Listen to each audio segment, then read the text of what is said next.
방금 언급한 사람들은 저한테 상담받을 생각하지 마세요. 알겠죠? 신청 안 받습니다.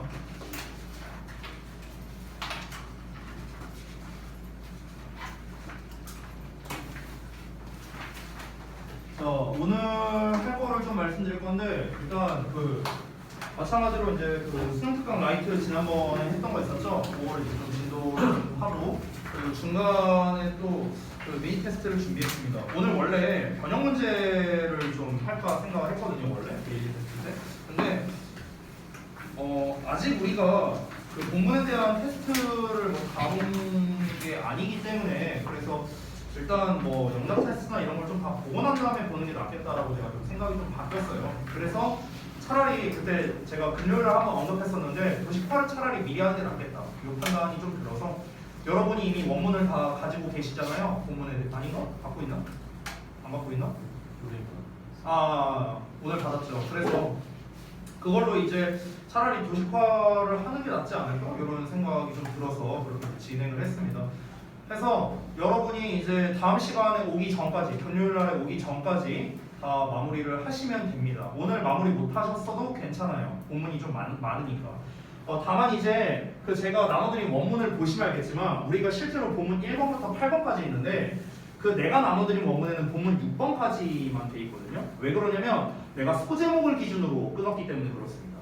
그게 더 중요하기 때문에. 그래서 소제목 단위로 나눠놨으니까 그걸 기준으로 여러분이 이제 도식화하는 방법을 제가 굳이 설명할 필요는 없겠죠? 여러분 많이 해보셨으니까. 그래서 그렇게 진행을 하시면 되겠다. 요거 말씀드린 거고. 금요일에 학원 오기 전까지 마무리를 하셔야 됩니다. 학원에서 마무리하고 가는 게 아니라요. 알겠죠? 숙제예요, 숙제. 미리 말씀드리면. 됐죠? 그렇게 될 거고. 그 다음에 스팅라이트 이제 또 추가적인 거, 추가 자료가 있어서요. 그거 좀 드리겠습니다. 일단은 유의어 먼저 드릴게요. 6번. 자, 유의어는 정말 제가 많이 간추렸습니다. 26단어밖에 안 돼요. 네. 이번엔 저 간소화 많이 하고 있어요. 진짜. 하지만 여러분의 숙제는 나아지는 게 없죠. 자, 서술형 후보 문장도 드릴게요. 이것도 간소화 엄청 했습니다.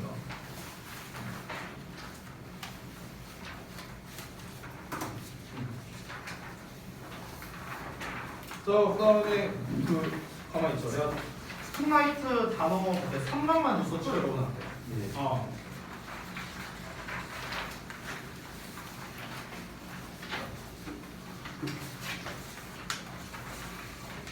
5강 단어예요. 지금 나와드린 거. 자, 그리고 마지막으로 5강 자습서랑 워크북. 자, 지난 3강과 똑같이 제가 제작을 했습니다. 우리 지난번에 결석했던 사람들은 자료는 다 받으셨나요? 스팅라이트 단어나 아니면 자습서나 이런 거 다 받으셨어요? 네. 다 받았어? 오케이, 알겠습니다. 그러면은 오늘 데일리 테스트에 대한 검사는 어차피 오늘 데일리 테스트가 사실상 도식화였기 때문에 도식화의 어떤 진행도를 기준으로 해갖고 제가 오늘은 좀 검사를 하도록 할게요. 이따가 수업 시간 중간에 잠깐 쉬는 시간 끝나고 그러고 난 다음에 제가 이제 한번 도식화한 거 좀 보여달라고 하면은 그때 좀 보여주세요. 어느 정도 진행했느냐에 따라서 제가 좀 평가를 좀 하도록 하겠습니다. 자, 그럼 오늘은 바로 이어서 지난번에 했었던 스팅라이트 3강 부분을 좀 이어서 보도록 할 건데요. 지난번에 우리가 3번까지 했었죠? 4번 하면 되죠? 오늘? 그래서 4번이 마지막 지문이거든요. 3강에. 그래서 4번을 마무리를 하고 그리고 스팅라이트 5강으로 바로 가도록 하겠습니다.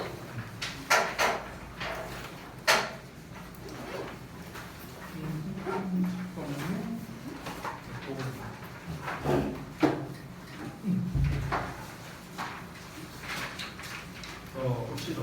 여러분이 이제 이 3강 같은 경우는 잠깐만, 니네가 맨 처음에 시작한 게 5강이었나? 9강이었나? 9강이요. 9강부터 시작한 거야, 맨 처음에? 그래? 그러면은 지금 우리가 학원에서 배우는 내용들은 다 처음 보는 내용들일 거잖아요. 그렇기 때문에 일단 그러면 구조독해 패턴을 읽고 가는 게 여러분 입장에서 내용 파악하기가 더 쉬울 것 같아서 읽고 그냥 시작을 할게요. 자, 3강의 4번은 또 어떤 내용인가 한번 같이 살펴보자면 도입, 전개, 결론으로 구성되어 있는 패턴입니다. 보통 이렇게 도입, 전개, 결론으로 나와 있는 패턴들은요 주로 요지 문제로 잘 나옵니다. 요지 문제. 미리 말씀드리면 있거든요. 그러니까 이게 어떤 거냐면요. 보통 일화를 다루는 것들이에요. 일화. 어떤 특정한 일화를 다룸으로써 이 일화를 통해서 나는 이런 거를 전달하고 싶다. 교훈점을 제시하는 거죠. 교훈점. 여러분, 교훈을 다른 말로 말하면 그게 묘지예요. 됐어요? 우리가 어렸을 때 동화책 같은 거 있잖아. 이 동화책에는 전부 다 교훈이 있죠. 교훈. 그렇죠? 이 교훈이란 게 다시 한번 뭐라? 요지라고요. 요지. 우리가 어릴 때 읽었던 모든 동화책의 교훈은 뭡니까? 권선징악이잖아요. 권선징악. 착한 놈 잘 되고 나쁜 놈 엿된다. 다 이거죠. 다 교훈이 그거잖아. 그게 바로 뭐야? 요지예요. 요지. 그래서 요지 문제로 잘 나온다 라고 볼 수 있겠고요. 아니면은 빈칸 같은 문제로도 출제하곤 합니다. 교훈에 해당하는 부분을 빈칸 빵 뚫어가고 이렇게 출제하기도 합니다. 자, 그래서 내용을 한번 같이 보자면 도입부에는 자, 겉보기에는 중요해 보이지 않은 사건에 주목했던 파시 샤먼이라는 사람의 일화를 소개하는 것으로 시작된다. 일화가 나온다고 했었죠. 그래서 내용이 전개가 되는데 실험실의 조수가 실험을 하다가 어떤 실패를 겪었답니다. 근데 그 실패를 통해서 새로운 화학 약품을 만들어냈다는 거죠. 실패해서 성공을 이뤄냈다. 실패는 성공의 어머니다. 뭐 이런 내용이겠죠. 그래서 결론이 뭐냐면요. 왕자를 찾아내기 전에 수많은 개구리에게 입을 맞춰봐야 된다. 이렇게 나왔거든요. 이게 함축은 입축은 부분으로 나왔습니다. 그거를 제가 미리 패러프레이징 해놓은 거예요. 그러니까 왕자를 찾아낸다는 거는요. 성공하기 전에를 말하는 거예요. 성공하기 전에는요. 수많은 개구리에게 입을 맞춰봐야 된다. 실패를 겪어봐야 된다. 그래서 이걸 말하는 겁니다. 결국 성공을 위해서는요. 시행착오, 많은 시행착오를 겪어봐야 한다. 이게 이 글이 주는 교훈점이라고 볼 수 있겠는데요. 자, 전체 내용을 간단하게 봤으니 구체적인 내용으로 한번 들어가 보겠습니다. 자, 보시죠. 과거 1953년에 패시 샤먼이라는 사람이 알아챘습니다. A seemingly unimportant incident를요. 겉보기에는 중요해 보이지 않은 사건에 주목을 했답니다. 자, 우리가 중요해 보이지 않은 사소한이란 뜻이니까 뭐 마이너라든가 trifling이라든가 아니면 trivial이라든가 이런 단어 쓸 수 있겠죠. 넘어가서 An assistant in her laboratory. 자, 여기서부터 본격적인 이야기를 하려고 하는 겁니다. 그녀의 실험실에 있던 한 조수가 있었는데 얘가 had spilled, 쏟아버렸대요. A few drops of an experimental chemical요. 그래서 몇 방울의 실험 화학 약품을 떨궜답니다. 그녀의 새로운 트레이너스에다가. 트레이너스니까 뭐 운동화 이런 거겠죠. 이렇게 막 실험하다가 뚝 떨어진 거야. 여기 이제 운동화에 몇 개 좀 떨어진 거죠. 자, naturally 당연하게도 그 조수는요 was upset 화가 났고요. 뭐라고 생각했냐면요 대절 이하라고 생각했답니다. She wouldn't be able to get the stains off. stain이라는 게 얼룩이고요. get off는 제거한다라고 생각하면 됩니다. 지우는 거예요. 그래서 그녀가 그 얼룩을 지우지 못할 수밖에 없다, 못할 것이다 라고 생각했으니까 그러니까 빡쳤다는 거야. 됐어? 아, 이게 보통 그런 화학약품 같은 거 잘 안 지워지잖아. 그렇잖아. 근데 이제 새 운동화에다가 똑 떨어뜨렸으니까 아씨 짜증나 이렇게 된 거죠.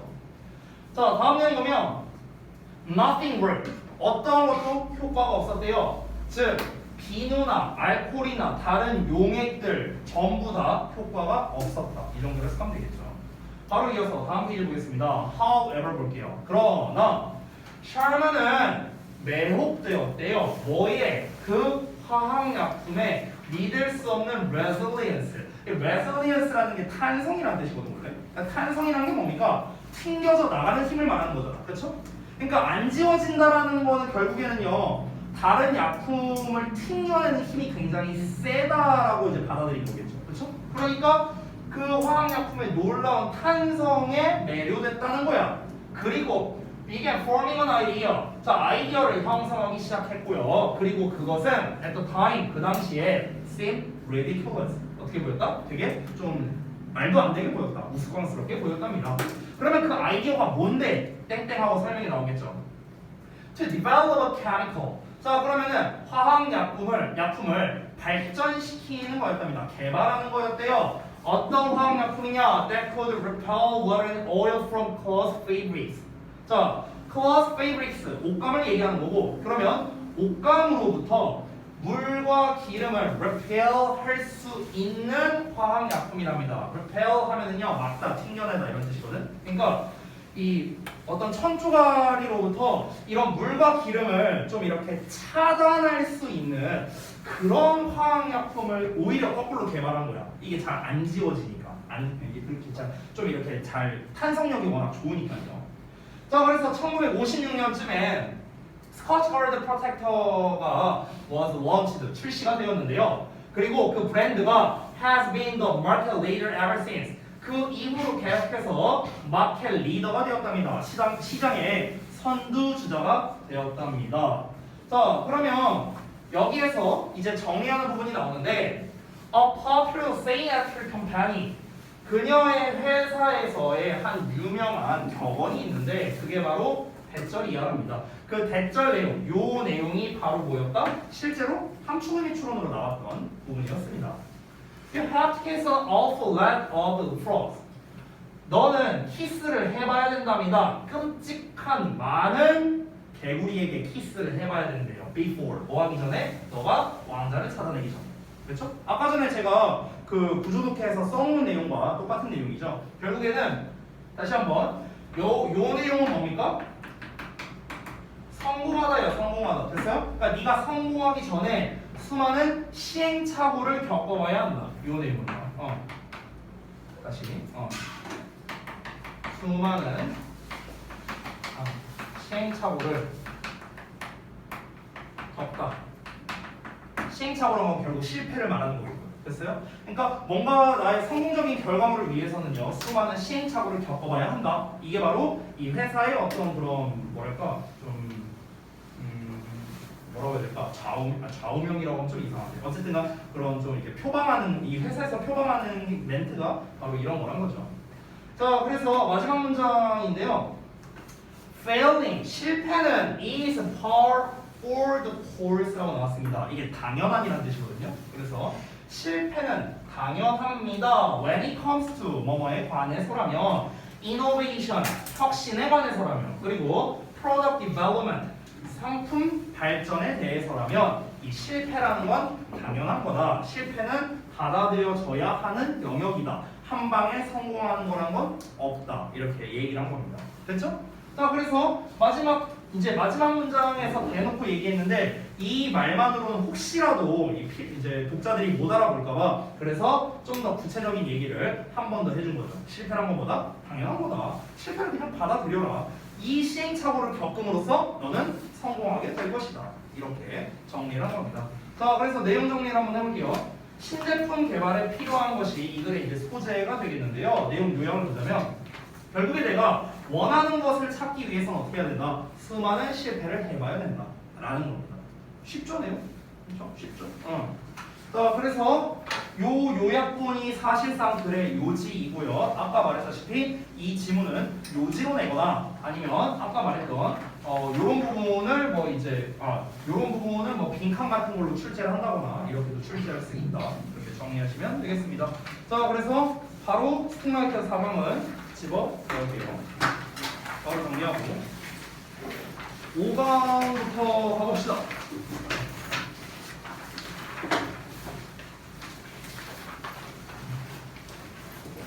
자, 여러분들 꺼내는 동안 저도 좀 세팅을 할게요.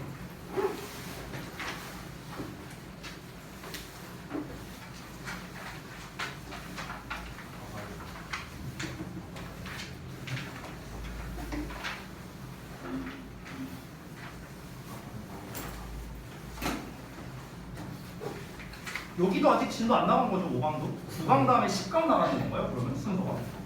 아, 그래요? 희한하게 나가네. 왜 순서대로 안 나가고? 희한하네. 아무튼 봅시다. 이 5강 같은 경우도 역시나 지문은 4개거든요. 4개인데 자서가 좀 두껍습니다. 3강에 비해서는요. 그 말인즉슨 제가 뭔가를 설명을 좀 많이 해놨다라는 거겠죠. 그러니까 내용 난이도가 조금 더 있다라고 생각을 하시면 될 것 같아요. 자, 5강 게이트웨이부터 볼 건데 다 피셨나요? 다 피셨어요? 자, 바로 봅시다. 자, 아까도 말했다시피 구조독해 패턴을 읽고 시작할 거예요. 아주 대표적인 그냥 도입 주제 부연 설명, 가장 흔한 구조독해 패턴이 되겠습니다. 자, 도입부를 좀 먼저 볼게요. 사람들은 어떤 이야기를 들을 때 그와 관련된 신념을 찾으려 하는 경향이 있대요. 이 지문 좀 어려웠습니다. 학생들이 많이 좀 난해했던 그런 내용이거든요. 그러니까 어떤 이야기를 들을 때 그와 관련된 신념을 찾으려면 돼요. 신념을 찾으려면 이걸 파악하는 게 되게 중요하거든요. 좀 더 볼게. 사람들은 기존의 신념을 토대로 또 다른 신념을 찾는답니다. 기존의 신념. 그러니까 여기서 신념이라는 걸 어떻게 생각하면 편하냐면요. 가치관이라 생각하면 편해요. 가치관. 나의 가치관이라고 생각하면 편하겠습니다. 자, 그래서 부연 설명을 좀 한번 읽어보자면 첫 번째. 사람들은 기본적으로 이미 알고 있는 것에 대해서, 그러니까 여기서 말하는 이미 알고 있는 건 있잖아. 이게 뭔데요? 이게 기존의 신념이에요. 기존의 신념. 됐어요? 그러니까 이미 알고 있는 것에 대해서 새로운 신념을 찾으려 하지 않는답니다. 여기에서. 근데 다음 내용을 보면요. 새로운 이야기를 들을 때 사람들이 기존에 가지고 있던 신념 중 그것과 관련 있는 것을 찾으려고 한대요. 마지막 세 번째. 관련 있는 것을 찾아서 비교를 하고 이를 통해 이해가 되면 더 이상의 신념을 찾지는 않는다. 이렇게 되어 있습니다. 자, 지금 신념이란 말이 계속해서 반복되고 있는데 말이 좀 어렵죠? 그래서 내용을 좀 보면서 본격적으로 한번 살펴보겠습니다. 보시죠. 자, 우리가 어떤 이야기를 들을 때 우리는요 신념을 찾는답니다. 방금 전에 했던 얘기죠. 어떤 신념이냐? They're being commented upon. 언급되고 있는 신념들을 찾는답니다. 어떤 이야기를 들을 때 우리는 언급되고 있는 신념을 찾으려고 한대요. 그러니까 신념이라는 건요 다시 한번 가치관이라던가 어떤 의도라든가 이런 거라고 생각하면 될 것 같아요. 됐어요? 그러니까 내가 어떤 이야기를 여러분한테 하잖아. 그러면은 사람들은 어떤다고요? 저 이야기 속에 담겨 있는 신념이 무엇일까? 저 이야기 속에 담겨 있는 의도가 무엇일까? 저 사람의 가치관, 어떤 가치관을 가지고 저런 이야기를 하는 것일까? 됐어? 이야기 자체만을 받아들이려고 한다기보다는 그 이야기 속에 숨겨져 있는 신념을 찾으려고 한다고요. 됐어요? 그 얘기하는 거야. 자, 이어서 보자면 Any story, 자 어떤 이야기든지 간에 has many possibilities inherent in it. 그것 안에 내재되어 있는 고유하게 존재하는 많은 있을 법한 신념들이 있답니다. 그러니까 쉽게 말하면 모든 이야기에는 신념이라는 게 담겨 있다고요. 당연하죠. 그렇죠? 어떤 의도나 신념이 있잖아요. 어떤 이야기든지 간에. 그러나 how does someone listening to a story find those beliefs? 어떤 이야기를 듣고 있는 어떤 사람이 어떻게 그러한 신념을 찾느냐라는 거야. 그 의도를 어떻게 파악하냐? 그 신념을 어떻게 파악하냐? We find them. 우리는 그 신념을 찾는답니다. 어떻게? We're looking through the beliefs. 신념을 훑어봄으로써 어떤 신념이야? 우리가 이미 가지고 있는. 됐어요? 그러니까 여기서 뭐 신념이란 말이 자꾸 나오니까 그냥 예시로 한번 들어볼게요. 예시로.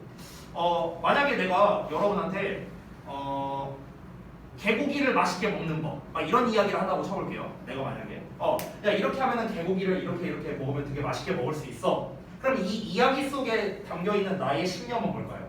나의 신념은 나는 개고기를 즐겨 먹는다 라는 게 숨겨져 있잖아요. 그렇죠? 그걸 여러분은 이미 파악을 할 수 있죠. 그러면은 그 신념이라는 걸 찾는 데 있어서는 기본적으로 여러분이 뭘 활용하느냐? 본인이 가지고 있는 신념과 대조를 해본다는 거예요.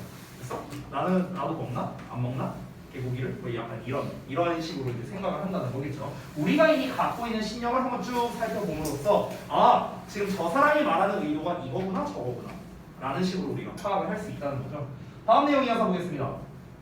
자, 여기에 제가 뭐 이렇게 필기해 놓은 것도 있는데요. 잠깐 보자면 We are not as concerned 어쩌고 as 하고 나왔거든요. 지금 제가 여기에 concerned에 여기가 원급이라고 써놨습니다. 하도 구분을 못 해갖고 써놓은 거예요. as 원급 as입니다. as 원급 as.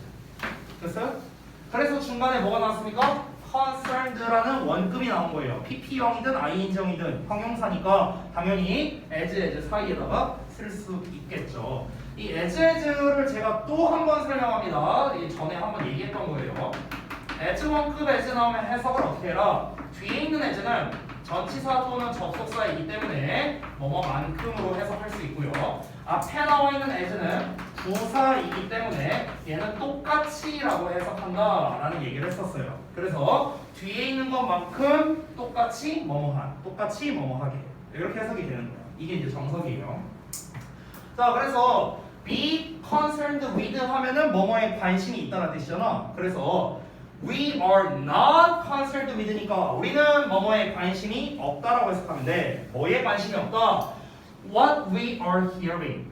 우리가 듣고 있는 것에 관심이 없대요. 뭐만큼이나 우리가 관심이 있는 것만큼이나. concerned 생략된 거야. 원래는 we are with 이렇게 나와 있어요. 원문에는요. concerned 생략돼 있습니다. 우리가 뭐에 관심이 있는 것만큼이나 with finding what we already know that is relevant 이렇게 돼 있는데요. 자, 잠깐 이 개념 설명을 다시 한번 할게요. 자, not as one급 as도 한번 해볼게 내가. 얘들아, as one급 as의 포인트는 뭐냐면요. 뒤에 있는 거랑 앞 내용이랑 똑같다거든요. 똑같다, 마찬가지다라는 거야. 마찬가지다. 됐어? 그래서 우리가 I am as tall as you 하면은 내가 너만큼 키가 크다. 너랑 나랑 키가 똑같다라는 걸 말하는 거잖아. 그렇죠? 근데 as one급 as 앞에 not이 붙어버리면요. 차이가 발생하게 됩니다. 예를 들어서 I am not as tall as you. 나는 너만큼 키가 크지 않다. 그럼 차이가 있는 거잖아. 네가 나보다 키가 더 크다. 이런 말이죠. 그렇죠? 즉 not이 붙었다는 건요. 똑같지 않다라는 겁니다. 똑같지 않다. 됐죠? 자, 그러면은 지금 여기에서는 not as one급 as가 나왔으니까 뒤에 있는 것만큼 관심이 있지는 않다. 즉 쉽게 말하면 뒷내용에 더 관심이 있다. 이 소리로. 됐어요? 헷갈리지 말라고. 지금 이거를 내가 정의하자면 요 내용 있죠? 요 내용. 요 what we are hearing. 요걸 A라고 할게 쌤이. 요 뒤에 나와 있는 내용 있죠? Finding what we already know that is relevant. 요 내용을 B라고 할게요. 그럼 쉽게 말하면 이 내용은 뭐다? B에 더 관심 있다 이 말이라고요. 됐어? 짧게 말하면 이거라고 이거. 알겠죠? 헷갈리지 말라고 이거 정리하는 거야. A랑 B가 있으면 뭐라고? 우리는 보통 어디에 관심이 있다? A보다는 B에 더 관심이 있다. 이 얘기하는 거라고. 됐죠? 우리는 듣고 있는 내용에 대해서는 관심이 없대요. 그러면 뭐에 관심이 있는 건데 우리는 찾아내는 것에 관심이 있대. What we already know. 우리가 이미 알고 있는 것을요. That is relevant. 관련성이 있는. 됐어? 그러니까 관련성이 있는 우리가 이미 알고 있는 것을 찾아내는 데 관심이 있지 이야기 듣는 것 자체는 관심이 없다. 라고 지금 얘기를 하고 있습니다. 즉 정리하자면요. 아래 패러프레이징도 제가 써놨는데 같이 읽어보자면 잘 안 보이니까 여러분은 자수 써보면서 읽어보시면 될 것 같아요. 자, 우리가 어떤 이야기를 듣고 있는데 그 이야기를 우리가 이미 알고 있다면 그와 관련성이 있는 걸 찾아내려는 데는 관심이 없다. 새롭지 않으니까 흥미가 안 생기는 듯 하다라는 내용입니다. 근데 이 내용은 사실 뒤에 좀 더 명확하게 나와요. 이 부분만 보고는 사실 이 내용을 알기는 좀 어렵거든요. 뒷부분을 보면 좀 더 잘할 수 있습니다. 이 내용만을 다시 한번 정리하자면요. 우리는 관련성, 우리가 이미 알고 있는 어떤 관련성이 있는 걸 찾아내는 데 관심이 있는 거지 이미 듣고 있는 그 내용 자체에 대해서는 그게 관심이 없다. 사람들은 어떤 경향이 있다 했습니까? 아까 첫 문장에서 이야기를 들을 때 신념을 찾으려고 한다고 했잖아요. 신념을 찾으려고 한다. 그 이야기에 내포되어 있는 신념을 찾으려고 한다. 그 이야기 자체보다는 그 신념을 찾으려는데 더 관심이 있다라고 얘기를 하고 있습니다. 자, 그래서 이제 좀 부연 설명이 나오는데요. Picture it in this way. 그것을 이런 식으로 한번 상상해 보랍니다. 자, 이어서 볼게요. As understanders, 이해하는 자로서 우리는 have a list of beliefs, 어떤 신념의 목록을 가지고 있답니다. Indexed by subject area, 주제 영역별로 인덱스가 된. 자, 인덱스가 됐다라는 게 이게 색인이라는 뜻인데요. 색인이란 말도 여러분 잘 모르죠. 그 여러분 단어장을 보면은 맨 뒤편에 인덱스라고 나와 있어요. 그래서 분류화가 되어 있습니다. A로 시작한 단어장, B로 시작하는 단어장 뭐 이런 식으로 돼 있거든요. 이런 걸 우리가 인덱스라고 해요. 색인한다. 그러니까 분류한다고 생각하면 돼요. 쉽게 말하면. 그래서 주제 영역별로 분류된 이런 식으로 해석하면 된다고. 됐죠? 주제 영역별로 색인이 달린 즉 분류된 신념의 목록을 가지고 있대요. 카테고리별로 신념의 목록이 있다는 겁니다. 제가 여기다가 이제 예시를 달아놨는데 예시를 볼게요. 예를 들어 동물에 관해서 얘기한다면요. 나는 동물을 매우 사랑한다 라는 신념을 가지고 있는데 제가 아까 개고기 얘기했죠. 그렇죠? 근데 개고기는 먹을 수 있다라는 신념을 가질 수도 있는 거라고요. 이거는 좀 결이 다른 신념의 종류라는 거죠. 됐죠? 뭐 이렇게 여러 가지 사람들은 각자가 가지고 있는 주제 영역별로 신념의 목록이 있다는 겁니다. 각자의 가치관이 다 다르게 있다는 거죠. 자, 이어서 보자면 when a new story appears. 새로운 이야기가 나타날 때 우리는 뭐 하려고 하냐면요. To find the belief of ours that relates to it. 그것과 관련이 있는 우리의 신념을 찾으려고 노력한답니다. 지금 똑같은 얘기 또 나왔거든요. 앞에서 지금 요 내용 있잖아. 요 내용은요. 앞에서 말한 요 내용 있죠. 요거랑 똑같은 거예요. 다시 한번 내가 여러분에게 어떤 이야기를 한다. 그러면은 무엇이다? 그 이야기 자체에는 별 관심이 없다는 거야. 그 이야기 속에 담겨있는 신념에 관심이 있다는 거죠. 이 사람의 사상, 이 사람의 신념, 이 사람의 가치관, 이거에 보통 중점을 둔다는 겁니다. 지금 그 얘기를 한 번 더 한 겁니다. 새로운 이야기가 나타날 때 여러분이 어떤 이야기를 들어. 그러면은 여러분은 어떻게 하려고 한다고요? 그 이야기와 관련 있는 우리가 가지고 있는 신념을 찾으려고 한대요. 그 이야기와 관련성이 있는, 내가 아까 개고기 얘기했잖아. 그러면 이 개고기와 관련성이 있는 여러분의 신념을 찾으려고 한다고. 나는 개고기를 먹나? 나는 개고기에 대해 어떻게 생각하지? 됐어요? 이렇게 된다는 거야. 이어서 볼게요. When we do, 우리가 그렇게 할 때 we find a street attached to that belief. 우리는 그 신념에 덧붙여진 이야기를 발견하고요. Compare the story in our memory. 우리의 기억 속에 있는 이야기를 비교한답니다. 어떤 이야기와 우리가 처리하고 있는 이야기와. 자, 여기서 또 헷갈릴 수 있는데, 자, 한번 보자. 자, 그러면 다시 우리가 그렇게 할 때라는 거는요, 앞에서 말한 요 내용을 말하는 거야. 어떤 이야기를 들으면 그 이야기와 관련성이 있는 우리가 갖고 있는 신념을 대입하려고 한다고요. 됐어요? 이거 좀 헷갈릴 수 있으니까 다시 한번 해볼게요. 그냥 어떤 이야기야. 어떤 이야기를 들어. 그러면 어떻게 된다고? 우리는 여기다가 본인의 신념을 찾으려 한다고요. 당연히 이 이야기와 관련이 있는 거죠. 당연히. 됐어요? 자, 다시 한번. 그래서 우리가 그 신념에다가 첨부된 이야기를 발견한다고 했습니다. 첨부된 이야기. 자, 그러면 신념을 찾았어. 그럼 이 신념과 또 관련 있는 이야기를 발견한다고요. 됐어요? 그리고 여기서 다시 우리 기억 속에 있는 이야기를 비교한답니다. 우리가 처리하고 있는 이야기, 우리 기억 속에 있는 이야기. 우리 기억 속에 있는 이야기는 요거예요. 옛날에 내가 경험했던 거. 지금 처리되고 있는 이야기는 뭡니까? 지금 듣고 있는 이야기.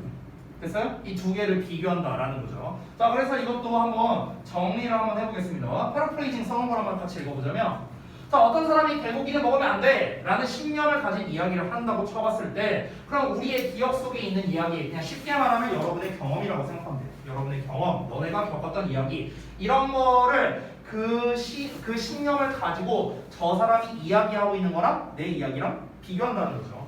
제가 이제 좀 더 이 개고기 얘기가 나와서 하는 얘기인데요. 제가 원래는 개고기를 전혀 못 먹었거든요. 왜냐면요, 저는 개를 잡는 걸 봤어요. 실제로. 여러분 개 잡는 거 본 적 있어요? 없잖아요. 저는 내 눈으로 봤거든요. 8살 때. 아직도 기억나. 내 아들내미 나이일 때 내가 봤었어. 그게 아직도 기억나. 어떻게 하는 줄 알아? 개를요, 우리 집에서 기르던 개였거든요. 겁나 큰 포대자루가 있습니다. 여기다 개를 넣어요. 여기 이제 들어갔어. 자, 묶습니다. 그리고 이렇게 그 장대 같은 게 있는데 철봉같이 생긴 장대가 있어요. 여기다 묶어요. 그럼 얘가 막 이렇게 대롱대롱 할 거 아니야. 막 개가 막 이러면서. 그래서 그 야구바타 같은 걸로 몽둥이 놓아서 겁나 팹니다. 겁나 패요. 그걸 내가 8살 때 직관했다고. 겁나 팹니다. 막 핏물 막 여기 막 이렇게 돼 있어요. 아래. 겁나 패. 그러고 난 다음에 그럼 얘가 이제 이러고 이제 축 늘어집니다. 죽었으니까. 그래서 얘를 내린 다음에 이 포대자루를 풀어요. 그래서 그 가스총이래. 이렇게 그 버너 이렇게 끼면 불 콕 하고 나오는 거 뭔지 알죠? 버너 이렇게 딱 낀 다음에 그거를 콕 합니다. 다 콕 이렇게 해요. 다 얘를 완전 싹 태웁니다. 그럼 얘가 시커매져갖고 이 상태로 굳어요. 걔가 이 상태에서 너무나 충격적인 장면. 이 몽둥이를 들고 와서 얘 머리 부분 있죠? 머리 부분을 치면 얘가 머리가 뚝 하고 떨어져 나갑니다. 근데 너무 충격적이어서 그게 아직도 기억나요. 뚝 하고 떨어져 나가. 그리고 이제 작업을 하는 거야. 이제 칼 갖고 막 이제 막 다 이렇게 가죽 다 벗기고. 그걸 내 눈으로 봤잖아. 내 8살 때. 근데 그거를 이제 해갖고 이제 개고기를 해먹고 있는 거야. 그 현장에서, 우리 집 마당에서. 그러고 난 다음에 이제 엄마가 날 불러. 야, 고기 먹어라. 이러면서 나를 불러요. 그래갖고 아니 내가 이걸 먹겠어요. 아니 나 안 먹는다고. 아까 이거 개고기잖아. 나 안 먹을 거야. 이러니까 엄마가 이거 개고기 아니야. 우리 고기야. 이러고 있어. 그래갖고 아니 엄마 날 바보로 하는 건가? 아니 내가 직관을 했는데. 자 그럼 잘 봐봐. 지금 내가 한 이 개를 잡는 이야기는 내 머릿속에 있는 이야기죠. 그렇죠? 위에 어디 갔냐? 요거. 내 기억 속에 있는 이야기잖아요. 내가 방금 전에 한 이야기. 자, 근데 내 앞에서 어떤 사람이 야 저쪽에 개고기 맛있어 하면서 막 어떤 이야기를 한다고 쳐봐. 그에 관련된 이야기. 그러면은 이제 나는 그 내 머릿속에 있는 이야기랑 지금 처리되고 있는 이야기를 동시에 비교하는 거야. 됐어? 그럼 여기서 비교한다는 게 뭘 비교하는 거야? 신념을 비교한다는 거겠죠. 신념을요. 그래서 제가 실제로 예전에 제가 막 개고기를 막 즐겨 먹거나 그러진 않아요. 그냥 20살인가 21살인가 먹어보고 그 이후로 먹어본 적이 없어요. 근데 그때도 이제 같이 일하는 분이 먹으러 가자 해갖고 내가 이제 뺄 수가 없잖아. 짜발인데 나는.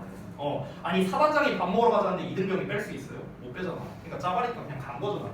따라간 건데. 근데 이제 딱 가는데 이제 그분께서 이제 야 여기가 개고기를 어떻게 하냐면 막 얘기를 해. 그럼 이제 내 머릿속에 어떤 생각이 있어? 어렸을 때 대가리 뚝 쳐갖고 뚝 떨어지고 이거만 이제 기억이 남는 거야. 됐어? 그러니까 이 기억과 이 사람이 이제 막 어떻게 맛있게 요리를 하는 방법에 대해서 막 이야기를 하면은 이제 이 가치관이 상충이 되는 거야. 그래서 막 좀 이렇게 나는 거부 반응이 이제 실제로 이제 들었었던 거죠. 근데 놀랍게도 맛있었어요. 아무튼 자 이어서 볼게요. 그럼 our understanding of the new story 그 이야기에 대한 새로운 이야기에 대한 우리의 이해는요 becomes at the point 그 시점에서 a function of the old story 오래된 이야기의 기능이 된대요. 뭐 말이야 이게? 그 이야기에 대한 우리 이해. 여기서 말하는 그 이야기는 새로운 이야기. 야 개고기 이렇게 요리하면 맛있어. 어쩌고저쩌고 이런 거. 이 새로운 이야기. 이거를 우리가 이해한다는 것은 결국엔 뭐가 된다? 오래된 이야기의 기능이 된대요. 자 무슨 말인지 또 써놨습니다. 패러프레이징 또 읽어볼게요. 자 비교를 했어요. 그래서 이제 그 이야기를 이해했습니다. 신념을 이해했어요. 이야기를 비교함으로써 저 사람이 가지고 있는 신념은 이런데 나의 신념은 이렇구나 라는 걸 이해를 했죠. 그게 바로 오래된 이야기가 하는 기능이다 라고 제가 써놓은 겁니다. 여기서 오래된 이야기가 하는 기능이라는 말 자체가 애매하잖아요. 그러니까 이게 뭔 말이냐면요. 자 읽어보자면 앞서 말한 기존의 신념 있죠. 기존의 신념. 즉 우리의 기억 속에 있는 신념이나 경험이나 가치관 뭐 이런 것들이 우리에게 이해를 시켜주는 기능이다 라고 써 있습니다. 더 쉽게 말할게요. 우리가 상대방이 말하는 이야기에 담겨있는 신념을 이해하려면 우리가 기존에 그와 관련된 뭔가가 있어야 된다는 겁니다. 됐어요? 내가 우리 아들내미에게 뭐 개고기 어쩌고 막 이런 얘기를 한다고 쳐봐. 그럼 얘는요 내가 가지고 있는 신념에 대해서는 이해할 수가 없습니다. 우리 아들내미는 이해할 수 없어요. 왜? 얘는 기존 얘가 가지고 있는 메모리에는 개고기에 관련된 내용이 없거든요. 됐어요? 그러니까 본인이 직접 가지고 있는 기존에 가지고 있던 여러 신념이나 가치관이나 뭐 여러 가지 경험이나 뭐 이런 것들이 있을 겁니다. 이걸 활용해서 상대방의 저의를 파악하는 거라고요. 상대방의 신념을 파악하는 거라고. 내가 가지고 있는 기존의 어떤 신념이나 이런 걸 통해서요. 어떤 이야기가 나오면 다시 한번 말합니다. 이야기가 나와. 그러면 우리는 어떻게 한다고요? 신념을 파악하려 한다고요. 그럼 이 신념을 파악하려면 어떻게 해야 됩니까? 관련 있는 본인의 이야기, 본인의 신념이죠. 본인의 신념을 찾으려 한다고요. 왜 신념을 찾으려 한다고? 그래야 이 신념을 파악할 수 있으니까. 그럼 이 신념을 왜 파악하려고 하는데? 사람은 본능적으로 여기에 더 관심이 있으니까 이야기보다. 계속 나왔던 내용이잖아. 그렇죠? 자, 그러면은 이거와 관련 있는 본인의 신념을 찾으려고 하는데 이거를 또 어떻게 한다고요? 또 다른 이야기에서요. 또 다른 이야기라고 표현 안 할게요. 나의 경험이라고 그냥 표현할게요. 나의 경험으로부터. 됐어요? 이렇게 연결되는 거라고 내용 자체가. 됐습니까? 어떤 이야기를 하면은 그 사람의 의도를 파악하고 싶어 합니다. 사람들은요. 저 사람이 어떤 신념을 가지고 저런 이야기를 할까? 어떤 의도를 가지고 저런 이야기를 할까? 이거를 더 파악하고 싶어 한다고요. 내가 예를 들어서 여러분한테 아까 내가 막 숙제 안 해온 애들 다 읊었어. 다 읊은 다음에 얘들아 오늘 끝나고 선생님이 오늘 숙제 안 해온 사람들 끝나고 선생님이 햄버거 하나씩 사줄게 이랬어요. 그럼 과연 여러분이 그 햄버거에만 집중을 할까요? 아니겠죠? 아니겠죠? 뭔가 여러분 머릿속에는 여러 가지 혼란이 있을 겁니다. 왜 그러지? 미운 놈 떡 하나 더 준다는 건가? 뭐지? 뭐 한다는 거지? 막 온갖 생각이 막 다 들 거란 말이죠. 그렇죠? 그러면 여러분은 그 햄버거를 사준다는 이야기에 햄버거다 여기서 이런 사람이 과연 있을까? 없겠죠. 그런 사람은. 그렇죠? 그 만약에 햄버거다 이런 사람은 뭡니까? 과거에 이런 일을 안 겪어본 사람이에요. 경험치가 부족한 사람인 거죠. 그렇죠? 그러면은 이제 내 신념을 파악하려고 합니다. 그러면은 여러분이 이제 막 생각하는 거야. 옛날에도 로이스가 한번 이런 비슷한 일이 있었던 것 같은데 왠지 내가 막 숙제 안 해왔을 때 막 그냥 대충 넘어갔다가 근데 그 다음날에 막 겁나 소리 지르고 이랬던 것 같은데 막 이제 막 온갖 생각을 막 다 하는 거지. 그걸 어떻게? 또 다른 나의 경험으로부터 떠올려내는 거잖아. 됐어요? 이 얘기하는 거라고 그 전반적인 내용. 그러니까 내가 또 다른 예시로 지금 얘기해 준 거예요. 이게 말 자체, 이 내용 자체가 어렵고 신념이니 이야기니 말을 계속 어렵게 쓰니까 여러분이 이해하기가 어렵잖아요. 그래서 제가 다시 한번 말씀드린 겁니다. 자, 그래서 마지막 문장 한번 보고 정리해 볼게요. Once we find a belief, 일단 우리가 신념 하나를 찾으면요. 그리고 connected story, 관련된 이야기를 찾아낸다면요. 그러면 우리는 need no further processing, 더 이상의 처리 과정을 필요로 하지 않는답니다. 끝난 거야 이제. 다 찾았어. 다 찾았어. 오늘 제대로 아는 사람 다 남아. 쌤이 햄버거 쏜다. 뭐지? 뭐지? 예전에 한번 이랬던 것 같은데. 잠깐만. 그럼 지금 선생님이 지금 이런 의도로 이런 신념을 가지고 얘기를 한 것 같은데. 자, 결정 났잖아. 이런 신념을 가지고 이야기한 것 같은데 결정 났지. 그럼 뭐야? 그 다른 요소는 이제 신경 안 쓴다. 이제 내가 한번 붙여뒀잖아. 우리를 더욱 조지기 위해서 육질이 좋게 만들려고 이 햄버거를 내리시는 거구나. 약간 이쪽으로 생각이 갔어. 그럼 이제 끝나는 거야. 혹시 또 다른 가능성이 있나? 이 생각을 안 한다고요. 이해됐어? 거기서 끝난다고. 우리가 이미 여기서 관련된 이야기까지 찾고 신념까지 찾고 다 했어. 그러면 끝난 거야. 이제 더 이상 처리 과정을 필요로 하지 않는다는 겁니다. 확정된 거죠. That is, 즉, the search for other beliefs, 다른 신념에 대한 탐색이 stops, 멈추게 된다는 겁니다. 혹시라도 선생님이 진짜로 잘해주시려고 햄버거를 사주시는 건가? 이런 생각 안 한다고요. 안 한다고. 이미 결정난 상황이잖아, 내 머릿속에서. 그럼 뭐야? 땡! 더 이상 또 다른 신념을 찾으려 하지 않는다. 이해됐어요, 이제 내용? 오케이? 되게 어려운 지문이거든요. 실제로 예전에 제가 내신 대비 할 때도 굉장히 어려워했던 지문이고요, 학생들이. 그래서 이 지문 자체 난이도가 높다 보니까 그냥 평범한 대입하기나 뭐 순서 삽입 이런 문제로도 많이 나왔던 것 같아요. 이거를 디테일하게 접근하는 문제가 잘 안 나왔던 걸로 기억합니다. 이런 문제가 흐름으로 나온다고 쳐봐요. 겁나 어렵습니다. 그렇죠? 자, 그래서 한번 보겠습니다. 소재를 보자면 새로운 이야기를 이해하는 데 있어서 기존 신념이 하는 역할에 대해서 말하는 겁니다. 자, 우리가 이미 가지고 있는 신념이 새로운 이야기를 이해하는데 기능을 한다는 거예요. 결국에는. 즉, 기능을 한다는 것보다 기존에 가지고 있던 신념들이 새로운 이야기의 이해도를 결정한다고요. 이해를 결정한다.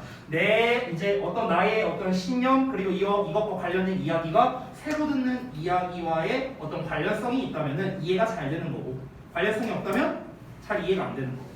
그래서 우리가 뭐든지 간에 새로운 개념을 배울 때 되게 어려운 거거든요.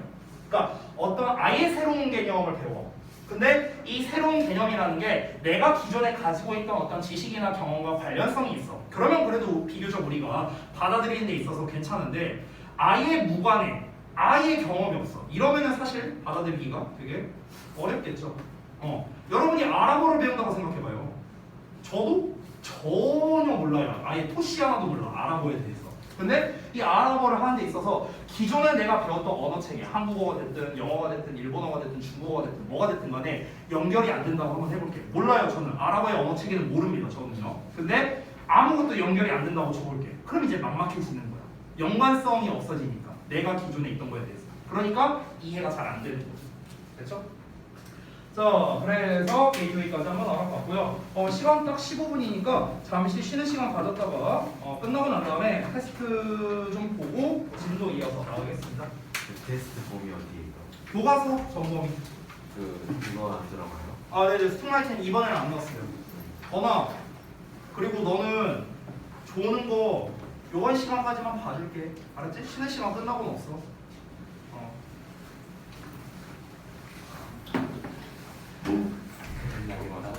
생존자 4명. 아, 얘는 정신이니까 빼야 되는 건가? 또 상담 받을 거 아니야? 모르겠다. 이렇게 보고 생존자 4명인지 다 어려. 학생회가 한 팀 나왔고요. 너희가 나온 거 같아. 여기하고 지역에서 팀원이 이거 미니 테스트. 아, 아직 신청 안 했는데 여러 또 이거 말고 다른 미친놈이야. 근데 나도 틀릴 수가 있어. 저번에 지난번에 개뻘 터졌어. 아니 단어 모르는 도와줄 때 있으니 지금 많이 단어.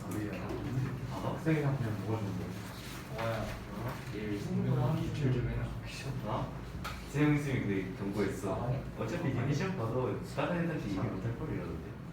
시험 문제가 설명할 수가 없게 될 거래. 무슨 말인지 대충 무슨 유형이 기억나요? 그게 설명이 안 될 거래. 니네가 보고 나면 유형 자체가 아예 몇 교시거나 설명 생명? 몇 교시인데? 2교시야. 생명? 1교시구나. 우리 누나 그늘인데 어? 존나 어릴 때는 엄청 어려워. 누나 이길래 진짜. 우리 씨발 1교시부터 2교시 있어. 네 28부터 이쪽이지 34. 야, 홍분 아니, 잘 그냥 막전이 다 들어가면 되잖아. 뭔 먼저니? 막전. 원전이 지금 아무도 안 해. 신진이 나릴 거 아니야. 아 아니 이거는 야, 전달도 다 들어가는 거야?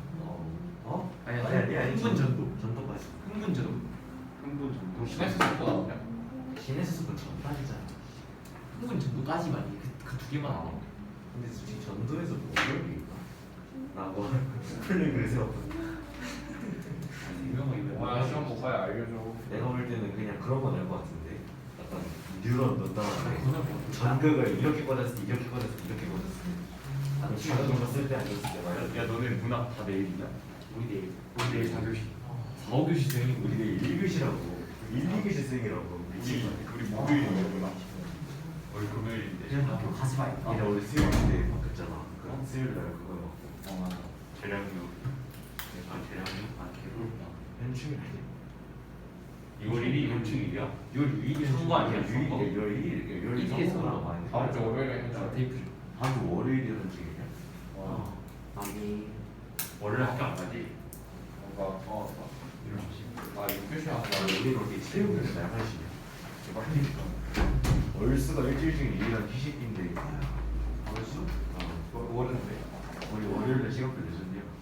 아 시간 1, 2교시 버티잖아? 그 3교시부터 체육, 영화, 미술, 아니 우리 보라색인데 수영은 아, 너 우리 학교 쌤들 박경부랑 싸죠. 한국대 시팅 받는 포인트가 있어. 결국 오라에 원래 약자가 오는 거야.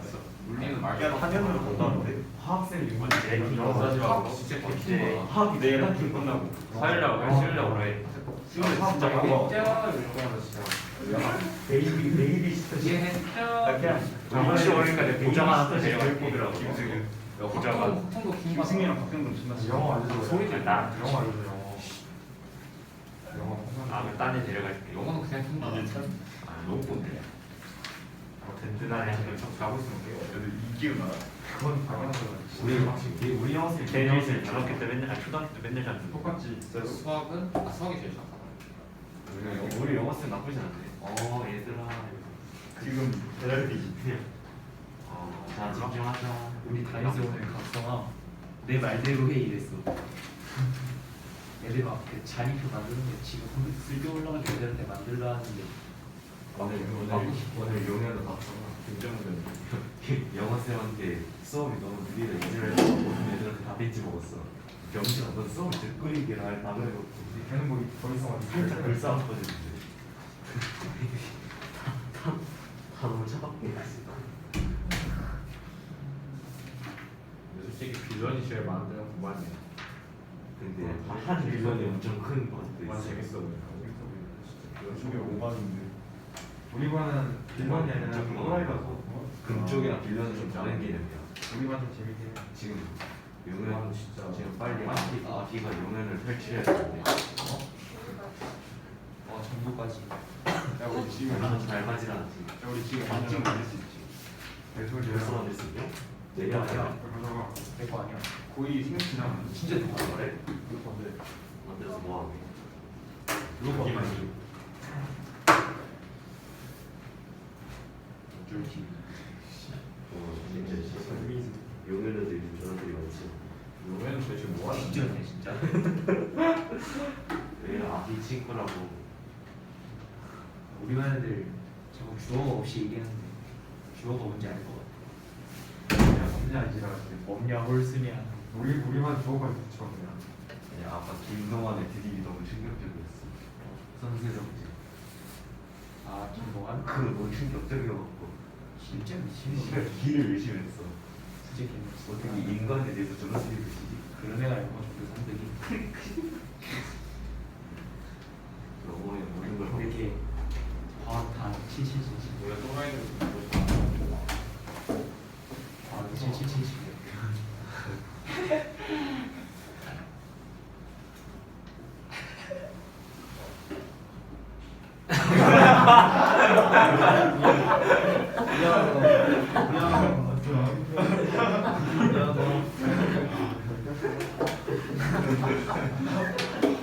아 진짜 하지 말라고 했지.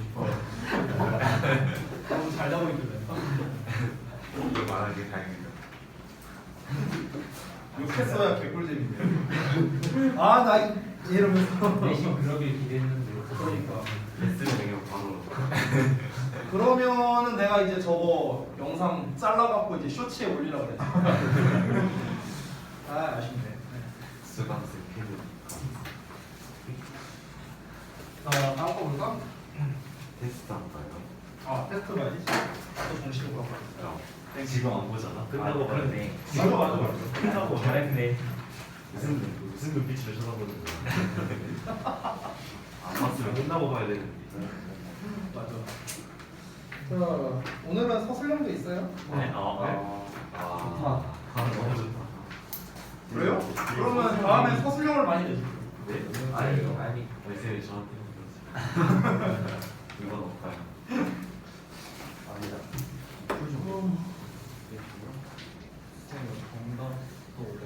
오야. 엥? 조용히 하는 게 아니야 그거 이거 고일 거예요. 잘못 줬네. 어? 그럼 한 장이 모자랐나? 아니야.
본인은 희한하게 스팀라이트 단어를 안 받았는데도 단어가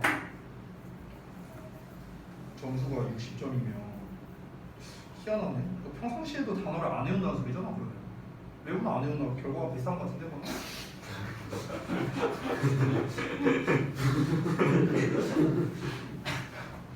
공개적.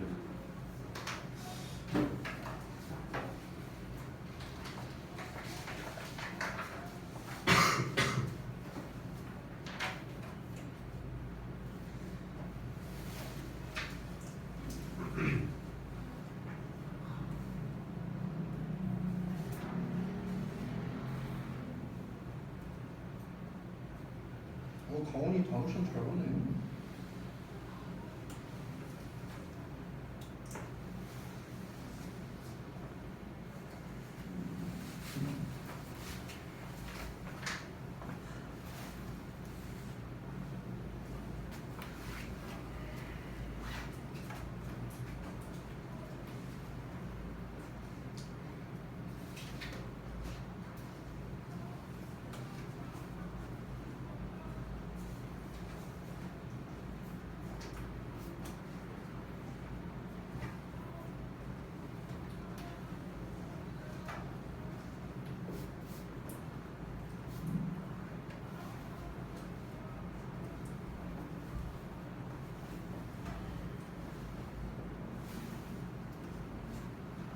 자, 우리 1분 내로 마무리하자.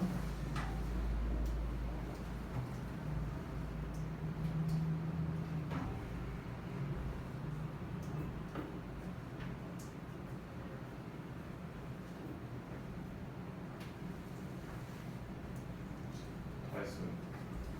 잠깐 대기. 나 같이 보여줄게.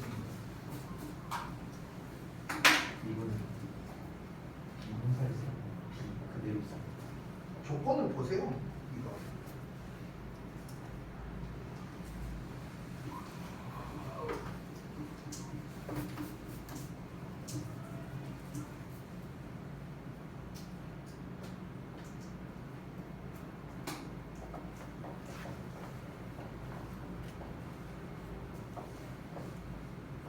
상혁아, 끝나고 쌤이랑 얘기 좀 하고 가자.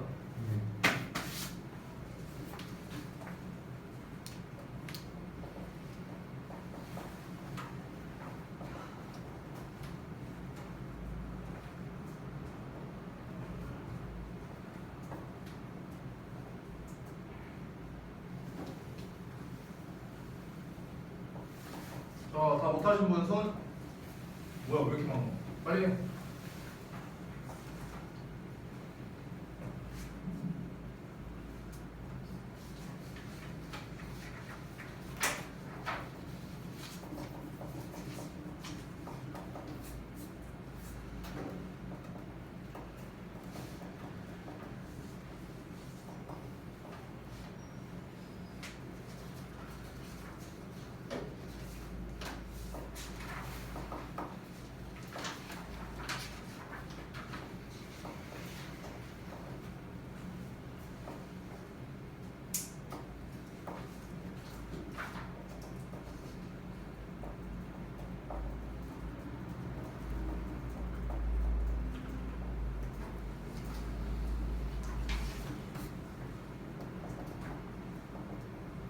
마무리 하셔야 돼요. 여러분 시간 많이 흘렀습니다. 됐어? 됐어? 됐어? 다 했고. 이제 다 했어? 알았어. 다 했어?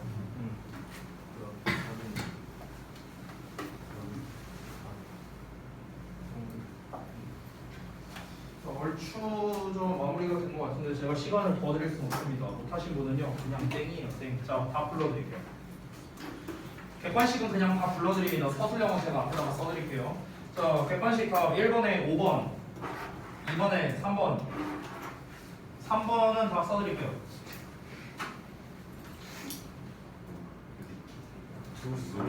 있었어야 되나? 있어야 되냐? 있었어야 되나? 이건데 틀렸다. 나 있었는데. 있었. 트라피시. 아라비. 더 하나 줘.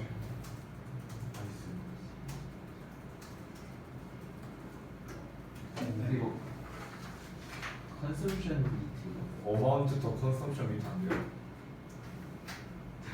안 돼요? 맞아. 드리고 가야 되나요? 네, 바꿔 쓰십시오. 뭔가 함정이 있을 것 같은데 이번을 바꿨는데. 아 그러네. 이번 당연히 3번인 줄 알았거든요. 뭔가 쌤 그냥 있을 것 같지가 않아서 한 번 틀었는데 틀렸어. 쌤이 시험 문제를 내리고 왔는데 뭐 4번 찍어. 아, 제가 시험 문제를 낼 리가 없죠. 제가 내는 게 아니니까. 기출이라고 했잖아요. 아 제가 낸 게 아니에요. 기출이에요, 기출. 기출 딴 거예요. 괜히 어렵게 복잡하고 다 되셨나요, 혹시? 체크? 오케이. 막는 게. 자, 결과는 조금 있다가 어차피 데일리 테스트 그 도식하는 거 제가 이따 이제 수업 끝나고 검사해야 되니까요. 그때 검사하면서 같이 보여주세요. 지금 말고 이따 보세요. 이따가 일단은 우리 진도 마저 나가야 되니까. 자, 그러면 5강 1번 문서로 가겠습니다. 5강 1번 걸 쭉 보니까 예전에 했던 생각이 나는데요. 여기에서는 여러분에게 해당 사항이 있는 내용은 없습니다. 자, 내용이 뭐냐면요. 자, 현상 문제제기 결과 이런 식으로 이제 패턴이 돼 있고요. 보통 문제점이 나오면 해결책이 나오기 마련인데 해결책이 없습니다. 해결책이 없다면 문제점 그 자체가 주제가 된다라고 얘기를 했죠. 자, 그래서 현상에 이제 통념이 또 섞여 있는데요. 잠깐 보자면요. 통념에 기술이 발전하면서 교육과 훈련이 중요해지고 있답니다. 자, 그런데 높은 수준의 교육도 중요하지만 다른 방식의 교육도 필요하다라면서 당위성을 얘기하고 있고요. 거기에서 이제 문제를 제기하는 게 뭐냐면 학문적 능력과 지능을 혼동한다는 게 문제다 이렇게 나와 있습니다. 그러니까 학문적 능력이 뛰어난 거랑 지능이 높은 거랑은 얘기가 좀 다른 거죠, 그렇죠? 그래서 그 결과 지능이 높은 사람들은 본인의 지능이 높지 않다고 생각하면서 교육을 받아왔다 이렇게 된 겁니다. 됐죠? 제가 아까 말했죠? 여러분에게는 해당 사항 없습니다. 자, 내용 한번 바로 볼게요. 자, 바로 봅시다. 기술적 혁명이 속도를 얻으면서 education과 트레이닝이 교육과 훈련이 얼핏 여겨진답니다. 뭐로 여겨지냐? To be the answer to everything. 모든 것에 대한 해답으로 여겨진대요. 교육과 훈련이. 됐어요? 그러니까 좋은 교육과 좋은 훈련이 모든 것에 대한 해답이다. 됐죠? 자, 이어서 보자면 they are 그들이 그렇기는 하답니다. 그들이 그렇기는 하다라는 게 뭐냐면요. are thought to be blah blah blah 얘기하는 거예요. 됐어요? 즉 앞에서 말했던 모든 것에 대한 해답으로 교육과 훈련이 여겨진다 이 얘기하는 거야. 그게 맞긴 한데 근데 we have to understand the question. 우리는 어떤 문제를 이해해야 된답니다. 어떤 문제냐? 이어서 한번 볼게요. educating more people. 더 많은 사람들을 교육하는 거군요. 그리고 to a much higher standard.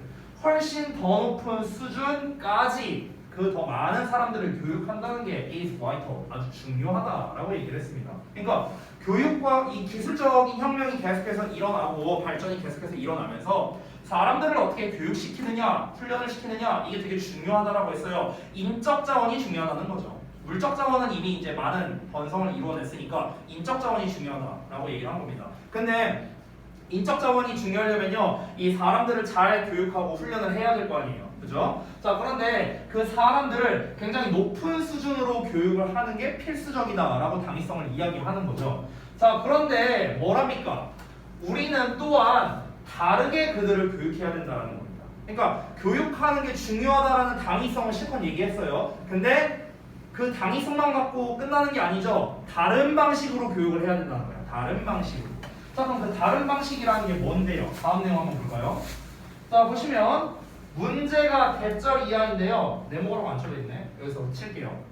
자, 문제가 대절 이하인데 present expansion. expansion은 확대예요. 확대. 현재의 확대가, 즉 교육적 확대를 말하는 겁니다. 현재의 교육적 확대가 뭘 기반으로 하냐면요. A fundamental misconception.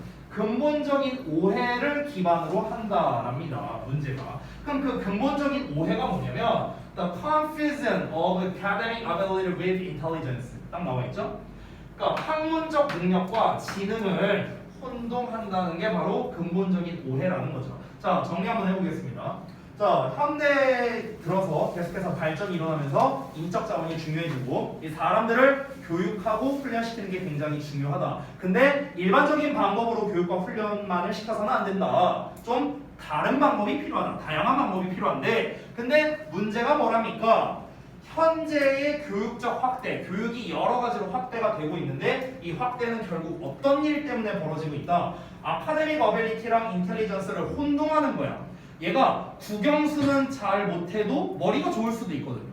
거꾸로 국영수를 잘해도 빡대가리일 수도 있어요.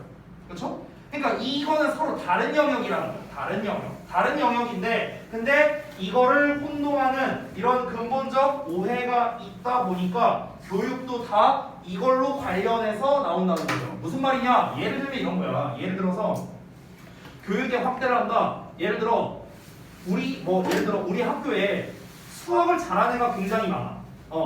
그 수학을 잘하는 애가 많다라는 걸 어떻게 생각하냐면은 똑똑한 애가 많네. 이렇게 생각을 해버린다는 거야. 됐어? 그러니까 수학을 잘하는 애가 많으니까 머리가 좋은 애가 많다라고 생각을 해버리는 거죠. 됐어? 이렇게 연관을 지어버리니까 그럼 머리 좋은 애들을 위해서 이렇게 좀 해줘야겠다. 이런 교육을 해줘야겠다. 이런 식으로 한다는 거죠. 이렇게 교육적 확대가 일어난다고요. 반대의 경우가 있을 수도 있겠죠. 예를 들어 저기 학교는 애들이 평균적으로 수학을 굉장히 못해. 막 평균 점수가 10점, 20점 막 이렇게밖에 안 나와. 그러면은 여기는 애들이 지능이 좀 많이 떨어지는구나 이렇게 생각을 하는 거야. 그래서 이 지능이 떨어지는 아이들을 위한 뭔가 다른 어떤 교육적인 확장을 해야겠다. 예를 들어서 수학 보충 수업을 넣는다거나. 됐어요? 뭐 이런 식으로 이제 한다는 거겠죠. 그러니까 되게 일차원적으로 생각한다는 거야. 학문적 능력이랑 지능이라는 건 엄연히 다른 영역인데. 근데 그거를 동일시 여기니까 문제가 생기는 거죠. 됐어요? 그러니까 이거를 identify 하니까 문제가 생기는 거야. identify, 동일시하다라는 뜻이죠. 자, 그래서 다음 내용 보자면 for years, 수년 동안 academic ability, 학문적 능력은요 has been conflated with intelligence, 지능과 통합되어 왔답니다. 하나로 합쳐지다 이런 뜻이에요. conflated, 수동태로 나왔죠. 그리고 그러한 생각은 has been institutionalized 라고 되어 있습니다. 제도화되었답니다. 뭐로요?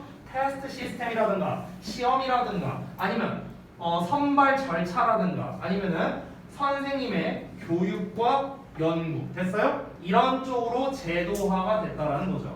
사람들이 학문적 능력이 곧 지능이다 라고 생각을 해버리니까 이 생각을 근거 기반으로 해갖고요 제도가 된 겁니다. 제도가 이런 제도가 나오게 됐다라는 거죠. 그러니까 실제로 그럴 수 있어요. 저는요 건이가 머리가 나쁘지 않다고 생각해요. 얘가 국영수는 성적이 안 좋아. 하지만 과학. 그러니까 학문적 능력은 현저히 떨어집니다. 하지만 머리는 좋거든요. 네. 저 칭찬하는 거예요. 칭찬하는 거예요. 그러니까 이게 다른 영역이라는 거야. 건이 머리 좋아. 학문적 능력이 떨어져서 그렇지 머리는 좋아. 지능은 좋다고. 지능은 좋다고. 지능은. 그러니까 그러면은 이 건이의 지능을 발달시켜줄 수 있는 어떤 게 있어야 되는데 다 이거는 어찌 보면은 학문적 영역과 관련 있는 그런 내용들이잖아요. 그렇잖아. 그러니까 이제 아무래도 단순히 이제 지능은 좋지만 학문적 능력이 떨어지는 우리 건이 같은 학생들이 이제 피해를 본다는 거야. 학교에서 이제 막 어떻게 되는 거야? 이제 우리 건이 같은 아이들을 위한 어떤 이제 그런 시스템 같은 게 잘 구축이 안 돼 있고 그냥 다른 사람이 봤을 때는 아유 이 빡대가리 그냥 이렇게만 된다는 거죠. 그렇죠. 네. 우리 건이 얼마나 머리 좋은데. As a result, 그 결과 many highly intelligent people, 많은 매우 지적인 사람들. 그럼 여기서 지적인 사람들이라고 한 거는 실제로 지능이 좋은 사람들을 말하는 거겠죠. 반대로 학문적 능력이 다소 떨어질 수도 있는 그런 사람들이겠죠. 이런 사람들이요 have passed through education, 그러니까 교육을 거쳐왔답니다. feeling 어떻게 느끼면서 they aren't, 그들이 그렇지 않다고 느끼면서. 그럼 그들이 그렇지 않다라는 거는 뭘 말하는 겁니까? 그들이 그렇지 않다? 내가 똑똑하구나 라고 생각하지 않으면서. 됐어? 그러니까 이제 건이도 똑같은 거야. 나는 진짜 빡대가리구나 이렇게 생각하는 거야 본인이. 그렇지 않거든. 근데 그렇게 느끼게 만들어 준다는 거죠 이 환경 자체가. 됐죠? 그래. 아니 칭찬하는 거야. 자 그래서 마지막 문장인 것 같은데요. Many academically able people.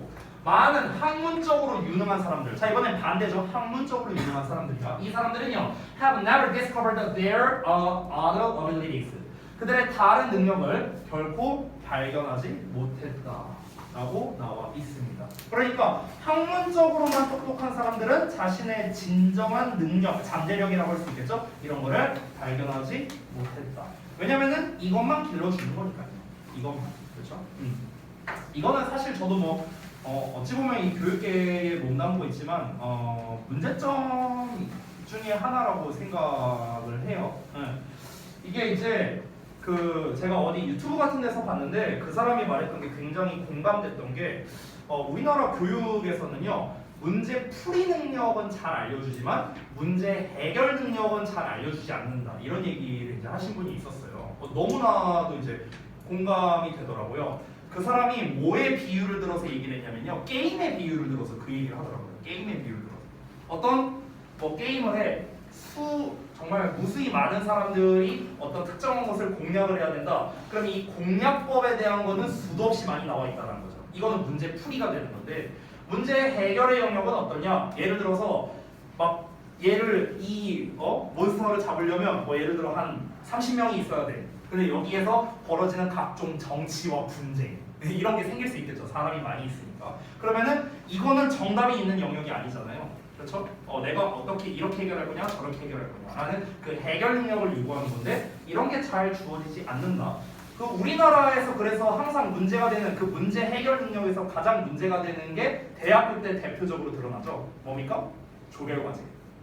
됐어요? 이거예요. 조별과제. 조별과제를 어떻게 하면 높은 성적을 받을 수 있는가? 문제 풀이? 이거는 가능한데 문제 해결. 저 오늘 뭐 아버지가 아프셔서 오늘 뭐 못할 것 같아요. 뭐 어떻게 보내고 뭐 제가 오늘 좀 일이 있어갖고 막 보내고 다 막 클럽 가서 놀고 막 알고 보니까 막 그런 게 막 이제 인터넷에서 썰처럼 이렇게 되게 많이 돌아다니잖아요. 저는 뭐 그런 일까지는 겪어본 적은 없는데 제가 이제 보통 후배들이랑 좀 많이 조별과제를 해갖고 저는 그런 일을 안 겪었습니다. 안 하면 뒤지니까.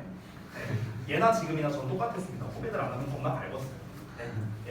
보통 조장은 제가 맡았고 아무튼나 뭐 그런 걸 떠나갖고 그래서 여기에서 이제 중요한 건 뭐냐면 학업 능력과 지능에 대한 혼동에 대해서 이제 이 글을 그래서 소재로 다룬 거고요. 자 요약을 한번 보겠습니다. 교육이 중요하다고 여겨지면서 확대되어 왔습니다. 하지만 학문적 능력과 지능을 혼동함으로 인해 지능이 높은 많은 사람들이 그렇지 않다, 즉 나는 똑똑하지 않다라는 느낌을 받으면서 교육을 거쳐왔고요. 그리고 학문적으로 유능한 많은 사람들은 또 거꾸로 그들의 다른 능력을 발견하지 못했다. 이렇게 좀 길게 좀 정리를 해봤습니다. 실제 원문의 주제가 이거예요. Problems with confusing academic ability with intelligence. 이게 실제 원문의 정답이다. 이렇게 볼 수 있겠습니다. 자, 다음 넘어가죠. 이번 5강 같은 경우는요, 확실히 요지류로 내기가 좀 좋은 것 같아요. 기존의 주제 영역도 5강 자체가. 아까 5강의 게이트웨이도 그랬고요. 이번에 5강의 엑서사이즈 1번도 그렇고 이게 요지로 좀 출제하기가 좀 괜찮은 것 같습니다. 그러니까 지능과 학업 능력을 혼동하지 말라는 거겠죠, 결국에는요. 우리가 교육과 뭐 이런 이제 교육과 훈련을 확대시키는 건 좋다 이거야. 그건 좋은데 우리가 뭔가 각자 학업 능력이 좋은 사람이 있을 수 있고요. 지능이 높은 사람이 있을 수 있는데 이들을 구별해서 교육을 시켜야 된다라는 걸 말하고 싶은 거죠. 그죠? 자, 다음 넘어가겠습니다. 5강의 2번입니다. 오늘의 마지막 질문이 될 것 같네요. 자, 뭐가 되게 길게 나왔는데 자, 봅시다. 그냥 설명만 쭉 나와 있어요. 설명이죠. 그렇죠? 아주 심플합니다. 여기에서 가장 그나마 주제에 가까운 부분이 여기 중간 부분에 이제 나와 있기는 하는데요. 기본적으로 설명만 나와 있는 설명문이기 때문에 보통 이런 질문에서 제일 만만한 거는 원래 일치 문제거든요. 일치 문제, 설명문은. 그런데 이거를 보통 이제 전개가 어떻게 되느냐에 따라 다르지만 만약에 비교 대조류로 설명을 전개한다면은 당연히 요약적으로 나올 가능성이 높은 거고요. 그냥 원웨이로 쭉 나온다. 지금 소재가 식품 마케팅이라고 나왔잖아요. 그러면 식품 마케팅에 대한 그냥 원웨이로 쭉 나온다면은 일치적으로 낼 가능성이 높다. 이렇게 생각하면 되겠습니다. 자, 구조 이렇게 같이 한번 읽어볼게요. 첫 첫 번째, 자 식품 마케팅이 뭐냐라는 정의에 대해서 먼저 얘기를 하고 있습니다. 그래서 이게 무엇이냐면 식품 산업에 있는 회사가 자사 제품의 구입을 장려하기 위해 하는 모든 활동을 식품 마케팅이라고 한답니다. 자 이어서 식품 선호도의 발생은 어떻게 되느냐? 주로 어린 나이에 발생하게 되는데 이게 한 번 정해지면은 잘 안 고쳐진답니다. 그래서 뭐 3살 버릇 8까지 간다 이렇게도 말하죠. 그래서 유년기에 부모의 역할이 굉장히 중요하다는 거예요. 유년기에 이 아이의 식습관을 잡아주는 역할을 하는 게 부모잖아요. 부모. 그러니까 부모의 역할이 되게 중요하고요. 청소년기 같은 경우는 보통 외부에 의해 영향을 받는답니다. 여기서 외부라는 거는요. 본문에 나와 있는데 가장 대표적인 게 뭐냐면요. 광고입니다. 광고라든가 아니면 주변 친구들이라든가 이런 게 외부를 말하는 거겠죠. 자, 그 다음에 세 번째 설명. 그래서 식품 마케팅이라는 거는요. 어떻게 하느냐. 맛있지만 건강에는 좋지 않은 걸 홍보한대요. 됐어요? 그래야 이제 이 청소년 애들이 많이 사 먹을 거 아니야. 청소년들이 니네가 무슨 뭐 건강 신경 쓰고 먹겠냐? 그냥 맛있으면 잔뜩이지.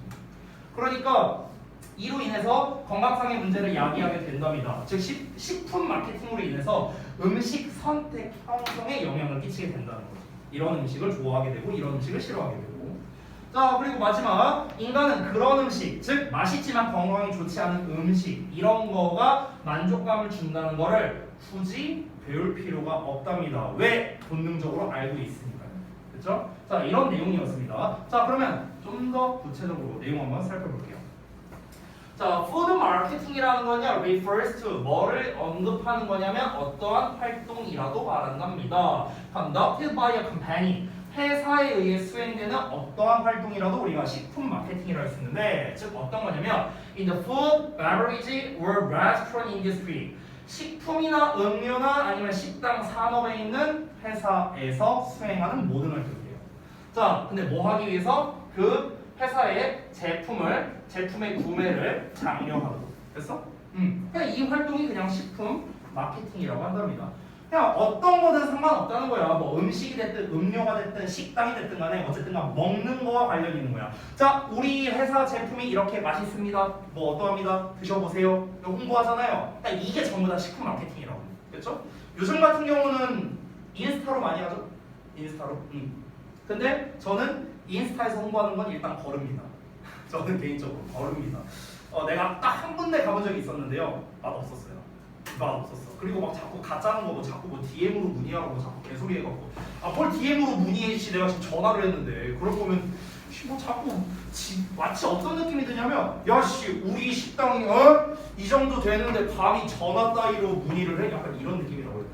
지들이 뭐 된다고 가서 먹어보니까 맛대가리도 없구나. 그런 회사들 반성 좀 해야 돼요. 자 다음 넘어가요. Food preferences 식품 선호는요 발달됩니다. at a very early age 아주 이른 나이에 발달되는데요. 자 지금 여기에서 잘 봐야 되는 게 앞에서 첫 문장에서 뭘 말했냐면요 식품 마케팅에 대해서 얘기했거든요. 식품 마케팅. 그러니까 우리 회사 제품 많이 드셔주세요라고 홍보하는 얘기를 했는데요. 두 번째 문장에서는 식품 선호에 대한 이야기를 했어요. 여러분 우리가 상식적으로 접근해보자. 여러분이 식품 마케팅에서 종사하고 있는 사람들이야. 그러면 어떻게 홍보를 해야 돼요? 최대한 많은 다수가 우리의 회사의 제품을 소비하게끔 만들어야 될 거 아니에요. 그렇죠? 이거죠. 그러면은 이 연령층에 따라서 뭐 여러 가지 조건이 있겠죠. 연령층에 따라서도 있을 수 있고요. 성별에 따라서일 수도 있고요. 지역에 따라서일 수도 있고 굉장히 많은 조건이 있을 겁니다. 근데 어쨌든 최대 다수가 우리 회사 제품을 소비를 해야 돼. 됐어? 그러면은 일단 그 마케팅을 하는 데 있어서 기본이 뭐겠습니까? 식품 선호도 조사겠죠. 어떤 류의 음식을 좋아하느냐 이게 일단 기본이잖아요. 그렇죠? 그래서 식품 선호도에 대한 이야기가 나오는 겁니다. 식품 선호는요 발달된데요 아주 어린 나이에 주로 뭘 통해서요? 학습 과정을 통해서 발달된답니다. 바로 이어서 보자면 일단 확립되면 이러한 식사 패턴이 바꾸기에 어렵답니다. 일단 정해지면 바꾸기가 어려워요. 그래서 저도 지금 바꾸기가 굉장히 어렵습니다. 우리 아들은 안 바뀌어요. 내가 전에 교과서 할 때 말했죠? 소고기만 먹었어요. 어제 원마운트 갔다 왔거든요. 어제? 진짜 저 한 3년 만에 워터파크 갔어요. 3년 만에. 원마운트 갔는데 원마운트 가고 이제 거기서 삼겹살 먹고요. 아침에는 그 미역국 먹었죠. 미역국에 소고기 있잖아요. 소고기 먹었고요. 엄마한테서 삼겹살, 돼지고기 먹고요. 집에 저녁에 치킨 먹었습니다. 그러니까 소고기, 돼지고기, 닭고기 다 먹었어요. 고기로만 삼시세끼를 먹었습니다. 그 자식. 예. 그러니까 얘는요 거의 이게 아까 우리 위에 부조독해서도 나왔는데 부모의 역할이 중요하다고 했잖아요. 네, 그래서 제가 좀 죄책감이 좀 들어요. 왜 그러냐? 저도 몇 끼마다 고기를 먹습니다. 고기 없으면 밥을 안 먹어요. 저도. 따라하는 거죠. 따라하는 거. 자, 다음 내용 볼게요. 패럿, 아이씨, 딱 나왔네. 자, 패럿이 부모가 갑자기 좀 찔리는데 are key influencer. 뭘 또 key influence라고 또 이렇게 또 강력하게 표현해 주셨어요. 중요한 영향력이랍니다. 열쇠가 되는 영향력을 발휘한답니다. In the early development of food preferences. 자, 음식 선호의 초기 발달에 큰 역할을 하는데요. 그러나 외부의 영향력이 점차적으로 중요해진답니다. 언제요? 특히나 during middle childhood and adolescence. 그래서 이제 유년기 중반부, 그러니까 뭐 대충 뭐 초딩 한 4학년 이상 이렇게 생각하면 되겠죠. 그리고 청소년기 이때쯤이 되면은 이제 외부의 영향력이 중요해진다. 그 전에는 외부의 영향력이라고 할 만한 게 없죠. 우리 아들내미 아직 어리니까 뭐 예를 들어서 막 불량식품 같은 거 사 먹을 수도 있어요. 근데 내가 가갖고 이제 웃으면서 로나 사 먹지 마 이러면 안 먹을 거예요. 웃으면서 얘기했습니다. 밟은 거 아니고요. 자, 그럼 얘는 안 먹을 거야. 근데 예를 들어서 여러분 부모님께서 지금 한 여러 번 정도 나이 됐는데 부모님이 와서 야 너 그런 것 좀 먹지 마 하면 니네 같았냐? 어쩌라고 이렇게 되는 거죠. 됐어요? 그러니까 외부의 영향력이 중요해진다는 거죠. 자, 그러면은 여기까지는 식품 선호에 대한 이야기를 얘기했습니다. 자, 그러면 여기에서 이제 식품 마케팅에 대한 이야기가 들어가게 되는 거예요. 뭐라고 나오는지 볼까요? 자, 식품 마케팅이 그래서 홍보한대요. 그럼 뭘 홍보하겠냐? 얘들아 생각을 해봐. 지금까지 이야기한 설명은요 식품 선호에 대한 이야기를 했는데 식품 선호를 어떤 조건을 기준으로 이야기를 한 거죠? 내가 아까 조건 여러 가지 얘기했잖아. 뭐 성별이 될 수도 있고 지역이 될 수도 있고 식품 선호라는 게 여러 가지 했잖아. 근데 이 본문에서는 식품 선호에 대해서 어떤 조건을 갖고 얘기했어요? 나이를 갖고 얘기했잖아. 나이. 그렇죠? 자, 근데 여기서 뭐라고 했어요? 어릴 때, 그러니까 유년기 때 형성된 식습관이 잘 안 고쳐진다라는 얘기도 했고요. 그리고 근데 이때는 누구의 영향력이 크다? 부모의 영향력이 크다고 했어요. 그럼 부모의 영향력이 크다는 거는 마케팅의 영향력은 적다라는 거겠지. 이해돼? 뭔 말인지? 마케팅으로 막 유튜브 같은 데 홍보해서 나와. 막 애기들 막 이런 거 막 맛있는 게 막 나온다고 쳐봐. 그럼 애가 봤을 때는 맛있어 보이지만 부모가 제지하면 안 먹일 수 있다는 거야. 됐어? 부모의 영향력이 더 크니까. 이해되지? 그런데 유년기 좀 중반부나 아니면은 청소년기라고 해보자. 이때는 어떻게 된다 했어? 뭐라고 했어 아까? 외부의 영향력이 더 중요해진다고 했잖아. 그렇지? 자, 그럼 다시 원점으로 돌아가는 거야. 우리가 식품 마케터야. 그럼 우리는 누구를 공략해야 돼? 청소년을 공략해야 돼. 이해돼요? 뭔 말인지? 유년기의 애들을 공략할 수 있다면 그게 베스트지. 왜? 식습관이 잘 안 바뀌니까. 그럼 우리 제품을 평생 먹일 수도 있는 거야. 그쵸? 잘만 된다면. 그렇잖아. 근데 그게 힘들잖아. 왜? 부모의 영향력이 더 크니까. 그러면 외부의 영향력이 더 큰 힘을 발휘하는 시기인 청소년기. 이 청소년기 애들을 대상으로 해서 마케팅을 하는 거죠. 됐어? 그럼 얘네가 죽을 때까지 먹을 수도 있는 거죠. 이해돼요? 그러니까 식품 마케터 입장으로서는 어떻게 해야 되는 거야? 청소년기 애들을 공략해야 되는 거예요. 그러니까 막 미친 듯이 유행하는 것들을 보면은요, 대부분 저는 이 10대에서 20대 초반 애들이 먹는 게 다 유행이 되는 거라고 생각해요. 뭐 마라탕이니 뭐 로제 머시기니 이런 것도 뭐냐, 나 같은 30대들이 먹어서 유행하는 게 아니에요. 다 이제 여러분 또래들을 노리고 식품 마케터들이 이제 이렇게 마케팅을 하는 거죠. 그죠? 참고로 저는 둘 다 안 먹어봤습니다. 자, 그래서 다음 내용 보자면 식품 마케팅은 홍보합니다. 뭐를요? highly desirable, 그러니까 매우 원하지만 건강에 좋지 않은 상품들을 젊은이들에게 홍보한다는 거예요. 됐어? 그래서 여기 이런 결과가 나온 거죠. 앞에서 식품 선호에 대한 설명을 충분히 했잖아요. 그러니까 그 결과 얘네가 이 젊은이들을 대상으로 홍보를 한다는 거야. 이해되죠? 왜 식품 선호에 대한 이야기가 나왔는지. 그로 인한 관련성 문장으로서 이 문장을 준 거죠. 저는 삽입으로 내기 되게 좋다고 생각해요. 그렇죠? 자, 이어서 볼게요. The overexposure to food marketing. 자, 식품 마케팅에 대한 지나친 과도한 노출은요. Presence of public health issue to youth. 젊은이들에게 공공의 건강 문제를 준답니다. 그렇죠? 아니 막 뭐 이제 막 맛있지만 건강에 안 좋은 걸 막 열심히 홍보해서 많은 사람들이 먹고 뭔가 유행이 돼. 이거 안 먹으면은 뭔가 아싸 느낌 나고 막 이런 식으로 이제 되는 거야. 요즘 같은 식품 마케팅은 대부분 그렇죠. 뭐 막 저한테도 그러더라고요. 애들이 전에 이제 우리 졸업생애들이 우리 집 와서 술 한잔 하는데 마라탕을 시켜 먹재요. 난 싫다 그랬어. 그래서 애들이 나한테 그러더라고. 쌤 인싸 되려면 멀었네요. 약간 이런 식으로 얘기를 하더라고요. 아니 나는 인싸 필요 없어. 내가 인싸 돼서 뭐 할 건데 이 나이에. 필요 없어요. 아니 인싸고 안 싸고 나발이고 그런 건 중요하지 않고 맛이 있냐 없냐가 중요한 거예요. 저는요. 음식을 먹을 때는. 그게 뭔 소용? 인싸고 안 싸고 뭔 상관이야 그게. 근데 이제 요즘의 식품 마케팅은 사실 좀 그런 것도 있다는 거죠. 뭔가 이거를 먹었으면은 어떻고 안 먹어봤으면 어떻고 약간 좀 이런 영향력이 크다는 거죠. 우리나라 좀 특이해요, 사실은. 네. 저는 대표적인 게 아이폰이 그게 제일 심한 것 같아요. 아이폰. 특히 이제 우리나라뿐만 아니라 미국도 되게 심하대요. 미국에서는 아이폰을 안 쓰면 아예 따라한다고 하더라고요.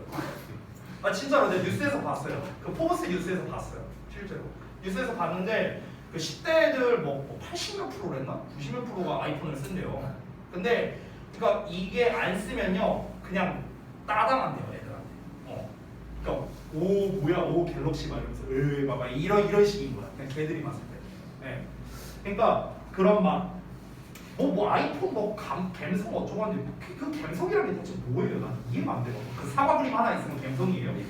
이해가 안 돼. 저는 지금 저 촬영용품이 아이폰이잖아요. 지금 저 아이폰이에요. 저게 아이폰이고 내가 쓰는 거는 갤럭시고 저거는 순전히 카메라 핸드폰이 아니야. 그냥 촬영용이고 옛날에 와이프가 쓰던 거 그냥 내가 세배온 거거든요. 촬영용으로 쓰려고. 근데 제가 이제 와이프는 아이폰을 쓰니까 제가 한번 써봤거든요. 저는 도저히 불편해서 못 써먹겠어요. 네. 저는 무조건 실용성. 네. 아무튼 그런데 대체 아이폰에 어떤 감성이 있다는 건지 잘 이해가 되진 않지만 뭐 그런 거를 좀 중요시 여기는 사람들이 아이폰을 많이 쓴다고 이런 얘기 하더라고요. 그러니까 그 마케팅이라는 게 다 약간 그런 거 같아요. 식품 마케팅도 좀 그런 얘기를 하는 거 같아요. 자, 이어서 보자면 Unlike tobacco and alcohol consumption. 자, 담배와 술 소비와는 다르게 젊은 사람들은 do not need to learn. 배울 필요가 없답니다. 뭐를요? 대적 이하를요. Consuming these foods. 자, 이러한 음식을 섭취하는 게 is rewarding. 만족감을 준다라는 것을요. 배울 필요까지는 없답니다. 자, 이게 무슨 말이냐면요. 우리가 담배나 술 같은 거에는 주의 문구가 써 있습니다. 뭐 이거 먹으면 폐암 걸리니까 뭐 뒤지고 싶으면 피든가 말든가 뭐 이렇게 써 있잖아요. 그렇잖아. 근데 우리가 뭐 예를 들어서 뭐 마라탕을 사 먹는데 야 마라탕 너 맨날 많이 먹으면은 너 진짜 뭐 잘못된다 뭐 이런 문구를 누가 써놔요. 미쳤다고. 안 써놓잖아. 그렇죠? 그러면은 우리가 그거를 파악하기 위해서 뭔가 이런 음식을 한번 소비를 해보는 게 우리 이런 게 좀 만족감을 주는 거구나. 맛있다는 어떤 만족감을 주는 거구나. 이런 거를 체험시킬 필요가 있느냐? 또는 여러분이 체험할 필요가 있느냐? 없다는 겁니다. 왜? 아까 제가 말했던 내용이 나오는데요. 사람들은요 본능적으로 맛있는 걸 좋아하니까. 그러니까 굳이 이런 짓을 할 필요가 없다라는 거죠.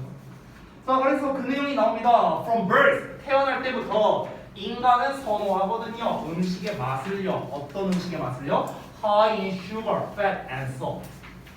그러니까 설탕, 지방, 소금이 높은 음식을 선호하거든요. 예를 들면은 the foods 예를 들면이 아니라 즉 음식이 주로 가장 흔하게 광고되는 음식들이에요.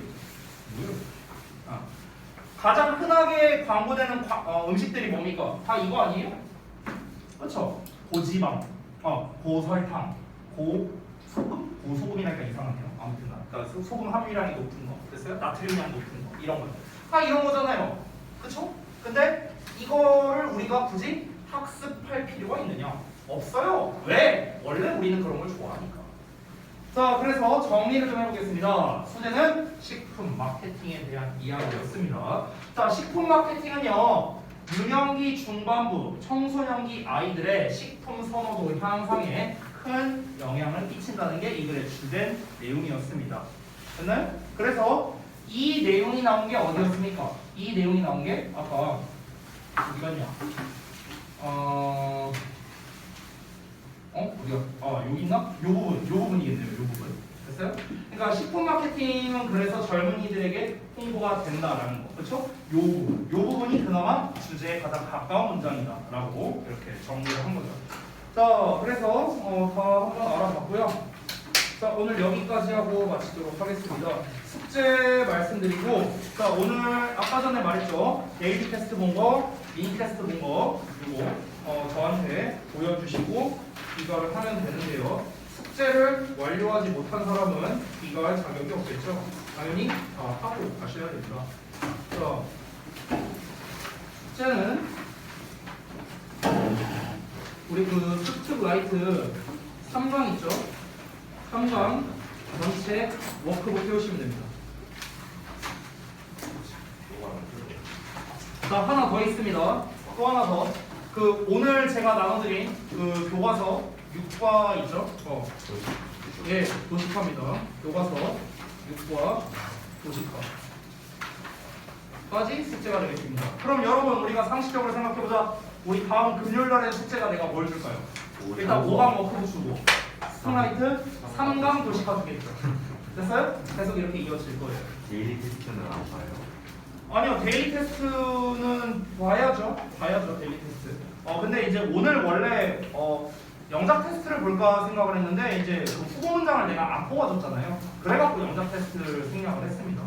교과서는 그렇게 할 거고요.